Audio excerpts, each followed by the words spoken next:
Hi friends, Vijaya கிராமத்து சமையல் பார்க்குறவங்க அனைவருக்கும் வணக்கம். நம்ம இன்றைக்கி வீடியோவில் நல்ல சாஃப்டான ஒரு ஆப்பமும் நிலக்கடலை வச்சு ஒரு சட்னியும் வச்சுருக்கோம். இது எப்படி செய்யலான்னு பார்க்கலாம் வாங்க. இதுக்கு நான் ரேஷனில் உள்ள அரிசி பச்சரிசி தான் எடுத்திருக்கேன். நான் 3 கிளாஸ் எடுத்திருக்கேன். இது 3/4 கிலோ அளவுக்கு இருக்கும். இந்த அரிசியை போட்டுக்கலாம். அடுத்தது இதில் ஒரு 3 ஸ்பூன் உளுந்து எடுத்திருக்கேன். வீட்டில் தோசை மாவு இட்லி மாவு இருந்துச்சுன்னா நீங்கள் இந்த உளுந்து போட வேண்டாம். நான் ஒரு 3 ஸ்பூன் உளுந்து போட்டுக்கிடுறேன். அடுத்தது ஒரு 1.5 ஸ்பூன் போல் வெந்தயம் போட்டிருக்கேன். இது கண்டிப்பாக போட்டுவிடுங்க, அப்போ தான் சைட்லலாம் நல்லா கலர் செவந்து இருக்கும் ஆப்பம். இப்போ இதை நல்லா நம்ம கழுவணும். ஏன்னா ரேஷன் அரிசிங்கிறதுனால ஒரு 3-4 டைம் நல்லா பெரிஞ்சு கழுவணும்.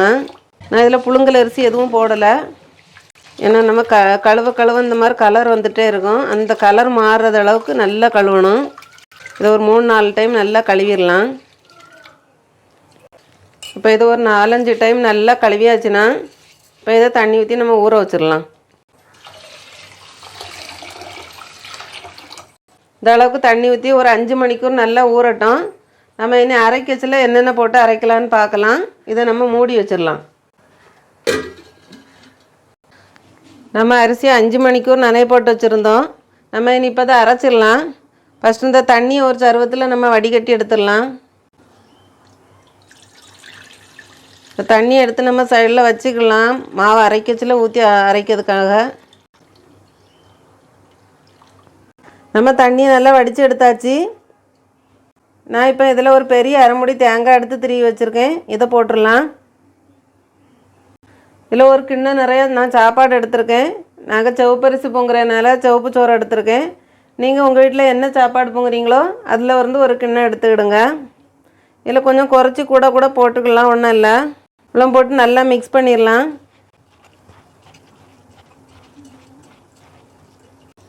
இந்த சாப்பாடும் தேங்காயும் அரிசியில் நல்லா சேர அளவுக்கு நல்லா கலந்து விட்டுக்கிடுங்க. இதை இப்போ நல்லா கலந்து விட்டாச்சு. இதை நம்ம இப்போ ஒரு சைடில் வச்சிடலாம். அடுத்தது ஒரு பாத்திரம் எடுத்துக்கிடுங்க. அதில் நான் 2 ஸ்பூன் பச்சரிசி மாவு எடுத்திருக்கேன். நீங்கள் அரைக்கச்சில் பச்சரிசியை தனியாக போட்டிருந்தீங்கன்னா அதில் அரைச்சிட்டு ஒரு 2 ஸ்பூன் மாவு எடுத்து கூட நீங்கள் இதை மாதிரி பண்ணிக்கலாம். நான் இன்றைக்கி அதில் வெந்தயம் எல்லாம் சேர்த்து போட்டிருக்கேனால 2 ஸ்பூன் அரிசி மாவு வீட்டில் அரைச்சி வச்ச மாவு எடுத்திருக்கேன். இதில் ஒரு 1.5 கப்பு தண்ணி ஊற்றிடலாம். ஸ்பூனை வச்சு நல்லா கலக்கி விட்டுடுங்க. இதை அடுப்பில் வச்சு நம்ம இந்த மாவை நல்லா காய்க்கணும். நம்ம அடுப்பில் வச்சு கலக்கணும்னா கட்டி ஆயிரும். அதனால் இந்த மாதிரி கலக்கிக்கிட்டு அதுக்கப்புறம் அடுப்பில் வச்சுக்கலாம். இந்த அளவுக்கு நல்லா கலக்கியாச்சு. இந்த மாவு நம்ம போட்ட மாவு நல்லா வேகணும். அந்த அளவுக்கு நம்ம அடுப்பில் வச்சு காய்க்கணும். அடுப்பை ஆன் பண்ணி ஒரு கடாயை வச்சுக்கிடுங்க. இதில் நம்ம கலக்கி வச்சுருக்க அந்த அரிசி மாவை இதில் ஊற்றிடலாம்.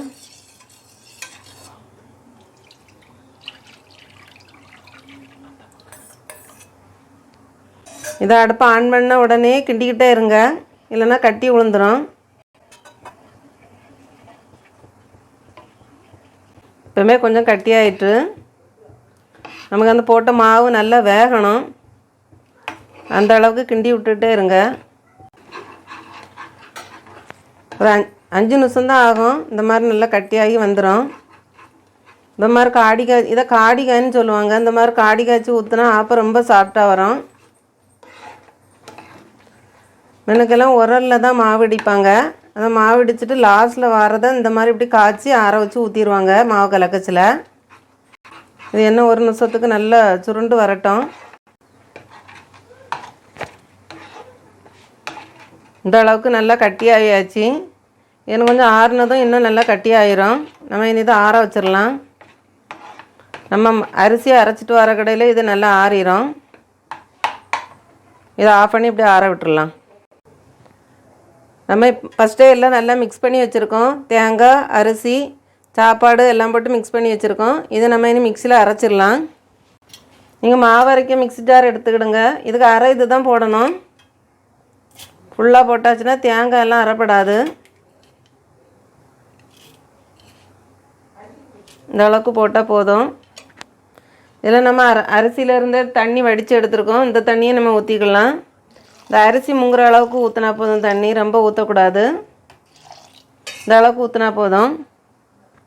இப்போ நம்ம இதை மிக்சியில் அரைச்சி எடுத்துடலாம். இந்த அளவுக்கு நல்லா அரைச்சி எடுத்துடுங்க. ஏன்னா நம்ம தேங்காய் எல்லாம் போட்டிருக்கனால நல்லா அரைக்கணும், நரங்குறனே அரைச்சிடக்கூடாது. நம்ம இனி இதை ஒரு பாத்திரத்தில் ஊற்றிடலாம். நான் இன்றைக்கி ஒரு பெரிய பாத்திரம் எடுத்து வச்சுருக்கேன். ஆப்பத்துக்கு மாவு அரைக்கச்சில் எப்பவுமே பெரிய பாத்திரத்தில் ஊற்றுங்க, ஏன்னா அது நல்லா பொங்கி வரும். அதனால் நான் இதில் ஊற்றிக்கிடேன்.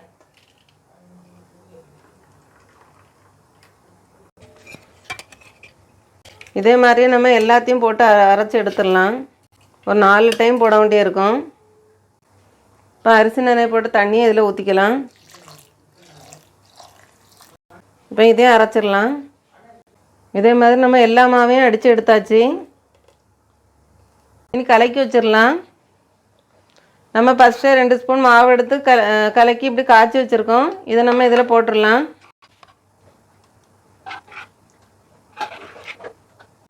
இதில் தேவையான அளவுக்கு உப்பும் போட்டுடலாம். இப்போ இதை கையை போட்டு நல்லா கலக்கிக்கிடுங்க. கையை கழுவிக்கிட்டு அந்த மாவு நல்லா புளிக்கும். நம்ம அந்த மாவு காய்ச்சி ஊற்றின மாவு கட்டியாக இருக்கக்கூடாது எங்கேயுமே. அந்த அளவுக்கு நல்லா கலக்கி விடுங்க.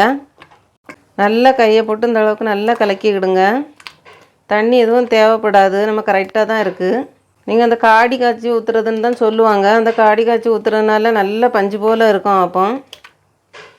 நம்ம ஆப்பச்சோட எதுவுமே போட வேண்டாம், போடாமலே சூப்பராக இருக்கும். மாவு அரைக்கிறது நல்லா பட்டு போல் மாவு அரைக்கணும். அப்போ தான் தேங்காய் எல்லாம் நல்லா அடிபடும். உரல்லெல்லாம் மாவு இடிக்கச்சில் அரிப்பில் லாஸ்ட்டு கண்ணை அந்த பொடி கண்ணாக இருக்கிறத வச்சு தான் மாவை அரிப்பாங்க. அந்த பொடி கண்ணை வச்சு அரித்து தான் மாவு எடுப்பாங்க. அந்த லாஸ்ட்டில் வர கப்பியை வச்சு தான் இந்த காடியை காய்ப்பாங்க. இந்த அளவுக்கு கலக்குனது போதும். இப்போ நம்ம இதில் எல்லாமே போட்டு நல்லா கலக்கியாச்சு. லாஸ்ட்டில் நம்ம 2 ஸ்பூன் தயிர் அப்படி மேலே ஊற்றி விட்டுறலாம். நிறைய ஊற்ற வேண்டாம், இப்படி 2 ஸ்பூன் ஊற்றினா போதும். இப்போ இனி இது ஒரு 8 மணிக்கூருக்கு நல்லா நம்ம மூடி வச்சிடலாம். 8 மணிக்கூர் கழித்து நம்ம சுடச்சில் பார்க்கலாம். 8 மணிக்கூர் ஆச்சு நம்ம மாவாட்டி வச்சு. இப்போ நம்ம இதை ஓப்பன் பண்ணி பார்க்கலாம். பாருங்கள், நம்ம மேலே தயிரெல்லாம் ஊற்றி வச்சுருந்தோம், அது அப்படியே இருக்குது பாருங்கள். உங்களுக்கு இந்த சைடில் பார்த்தாலே தெரியும் இவ்வளோத்துக்கு மாவு புளிச்சிருக்குன்னு. நம்ம இனி இதை அப்பத்தை சுட ஆரம்பிச்சிடலாம். இதுக்கு ஃபஸ்ட்டு நல்லா கலக்கி விட்டுக்கிடுங்க. இதுக்கு ஆப்பச்சோட எதுவுமே போட வேண்டாம், நம்ம அப்படியே சுட்டுடலாம். அதெல்லாம் நல்லா பஞ்சு போல் வரும். இந்த மாதிரி நல்லா கலக்கி விட்டாச்சு. நம்ம இனி ஆப்பத்தை சுடலாம். இப்போ அடுப்பை ஆன் பண்ணி நான் ஆப்பச்சட்டியை அடுப்பில் வச்சாச்சு. அது சூடாகட்டும். லைட்டாக சூடாகியாச்சு. நம்ம இப்போ மாவு ஊற்றிடலாம். இந்த மாதிரி ஒரு ஆப்பம் மாவு எடுத்து ஊற்றுங்க. ஒரு நிமிஷம் அப்படியே விட்டுருங்க. அப்புறம் நம்ம அதை லைட்டாக சுற்றி விட்டுறலாம். இப்போ லைட்டாக சுற்றி விட்டுறலாம்.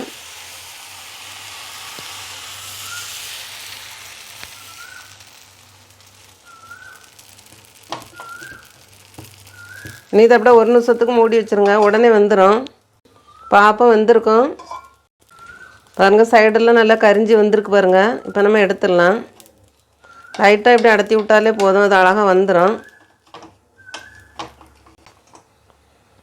பாருங்கள் எவ்வளோ பஞ்சு போல் வந்திருக்குன்னு. நம்ம என்ன 2 சுட்டுடலாம். தீயை சிம்மில் வச்சுக்கிடுங்க, இல்லைன்னா நல்லா கரிஞ்சிடும்.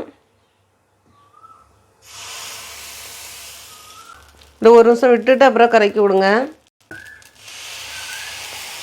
உங்கள் வீட்டில் இரும்பு சட்டி இருந்துன்னா இரும்பு சட்டியில் சுடுங்க, அப்போ ரொம்ப நல்லா வரும். இப்போ மூடி வச்சிடலாம். அப்பத்தை பாருங்கள் எவ்வளோ பஞ்சு கணங்க வந்திருக்குன்னுட்டு. இதே மாதிரி நீங்களும் பண்ணிடலாம், சூப்பராக வரும். இதையும் எடுத்துடலாம்.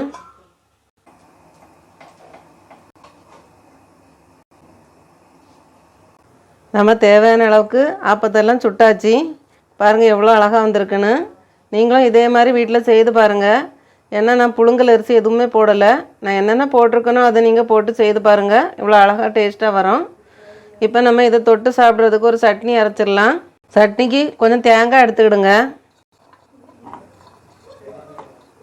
நான் இதுக்கு 4 ஸ்பூன் போல் நிலக்கடலை எடுத்துருக்கேன். இந்த மாதிரி தோடு உள்ளதே எடுத்துடுங்க. இது வறுத்த கடலை.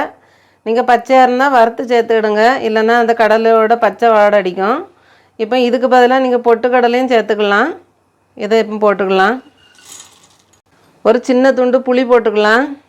ஒரு சின்ன துண்டு இஞ்சி, 2 கொத்து கருவேப்பிலை போட்டுக்கலாம். இந்த அளவுக்கு ஒரு சின்ன வெங்காயம் எடுத்து கட் பண்ணி போட்டுக்கிடலாம். ஒரு அரை ஸ்பூன் ஜீரகம், சின்ன ஸ்பூனுக்கு 2 ஸ்பூன் வத்தல் பொடி. இந்த வத்தல் பொடி ரொம்ப உரப்பு இருக்காது, அதனால் 2 ஸ்பூன் போட்டுவிட. நீங்கள் உரப்புக்கு ஏற்றவாறு போட்டுக்கிடுங்க. இப்போ இதில் நம்ம தேவையான அளவுக்கு தண்ணி ஊற்றிடலாம். இந்த அளவுக்கு தண்ணி ஊற்றினா போதும். இதை நான் மிக்சியில் அடிச்சுட்டு வந்துடுறேன். பாருங்கள், இந்த அளவுக்கு நல்லா நம்ம அடித்தாச்சு. ஆப்பத்துக்கு சாம்பார் சட்னியும் ரொம்ப நல்லாயிருக்கும், மட்டன் குழம்பு ரொம்ப நல்லாயிருக்கும். ஒரு டைம் இந்த மாதிரி நிலக்கடலை சட்னியும் வச்சு பாருங்கள், ரொம்ப நல்லாயிருக்கும் ஆப்பத்துக்கு. நம்ம இனி இதை ஒரு பவுலில் ஊற்றிடலாம். அந்த மிக்சி ஜாரை அலசியும் லைட்டாக தண்ணியை ஊற்றிடுங்க. இப்போ நம்ம இதுக்கு தேவையான அளவுக்கு உப்பு போட்டுடலாம். நீங்கள் மிக்சியில் அடிக்கச்சிலே உப்பு போட்டதாக இருந்தால் கூட போட்டுக்கிடுங்க.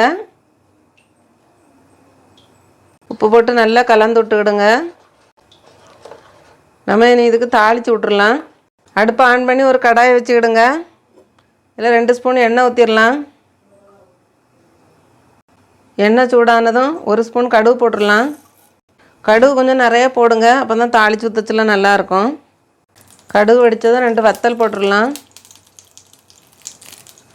2 கொத்து கருவேப்பிலை. இதில் ஒரு சின்ன வெங்காயம் எடுத்து கட் பண்ணி போட்டுடலாம். வெங்காயம் கட் பண்ணி தாளிக்கச்சில் சட்னி ரொம்ப நல்லாயிருக்கும்.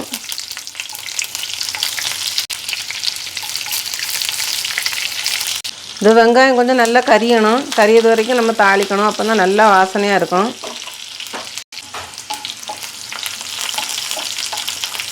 இன்னும் கொஞ்சம் கரியட்டும்.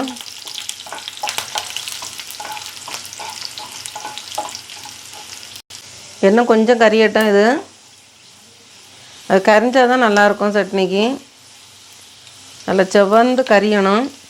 இந்த அளவுக்கு தாளித்தது போதும். நம்ம இனி இதை சட்னியில் ஊற்றிடலாம்.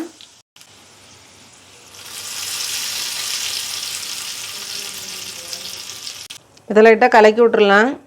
பாருங்கள், டேஸ்ட்டான நிலக்கடலை சட்னி ரெடி ஆகியாச்சு. நல்லா பஞ்சு போல் ஆப்பமும் ரெடி ஆகியாச்சு. நல்லா டேஸ்ட்டான ஒரு நிலக்கடலை சட்னியும் வச்சுருக்கோம், ரெடி ஆகியாச்சு. இதே மாதிரி நீங்களும் வீட்டில் செய்து பாருங்கள், ரொம்ப நல்லா வரும். நான் செய்த வீடியோ உங்களுக்கு பிடிச்சிருந்துன்னா லைக் பண்ணுங்கள், ஷேர் பண்ணுங்கள், சப்ஸ்கிரைப் பண்ணுங்கள். வணக்கம்.